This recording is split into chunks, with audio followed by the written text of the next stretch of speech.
Praise the lord. యేసుక్రీస్తు దివ్యనామంలో ఉదయకాల సమయంలో వాక్యం వీక్షించుచున్న మీ అందరికీ నా హృదయపూర్వక వందనాలు తెలియజేస్తున్నాను. మనలో చాలామందికి ఉన్న ఆలోచన ఏంటంటే, దేవుడు వారికి మేలు చేశాడు, వీరికి మేలు చేశాడు, మా బంధువులకు మేలు చేశాడు, నా స్నేహితులకు మేలు చేశాడు, నాకు చేయటం లేదే, నా బిడ్డలకు చేయటం లేదే, నా కుటుంబంలో ఒక మేలు కూడా దేవుడు చేయటం లేదే, దేవుడు ఆలస్యం చేస్తున్నాడే, ఏంటబ్బా కారణం అని ఆలోచిస్తున్నావా? దేవుడు ఎవరికి మేలు చేస్తాడో ఈ ఉదయకాల సమయంలో రెండు విషయాలు మనకు చూపించి ఆ రీతికి మనం జీవించాలని కోరుతున్నాడు. కీర్తన 125వ అధ్యాయం 4వ వచనం, యెహోవా మంచి వారికి మేలు చేయుము, యథార్థ హృదయులకు మేలు చేయుము. భక్తుడు ఈ రీతిగా ప్రార్థన చేస్తున్నాడు, యెహోవా మంచి వారికి మేలు చేయుము, యథార్థ హృదయులకు మేలు చేయుము.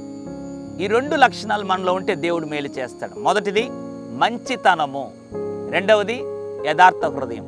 పరీక్షించుకో ఒకసారి, నీకు మంచితనం ఉందా? పరీక్షించుకో, యథార్థ హృదయం కలిగి ఉన్నావా?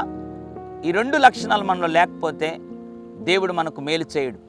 కాబట్టి ఉదయకాల సమయంలో ప్రభా నేను మంచిగా జీవిస్తాను, యథార్థంగా జీవిస్తానని తీర్మానం చేసుకొని చూడు, దేవుడు నీకు మేలు చేస్తాడు. నీ కుటుంబంలో, వ్యాపారంలో, వ్యక్తిగత జీవితంలో, పరిచర్లో, వ్యవసాయంలో, పనిచేస్తున్న స్థలంలో ఏ మేలైతే నీకు కావాలని ఎదురు చూస్తున్నావో తప్పనిసరిగా నీ మంచితనం, నీ యథార్థత దేవుని ద్వారా నీకు మేలు చేయించడానికి తోడ్పడుతుంది. అట్టి కృప దేవుడు మనందరికీ అనుగ్రహించును గాక. పరిశుద్ధుడా, ప్రేమగల తండ్రి, నీకు స్తోత్రాలు.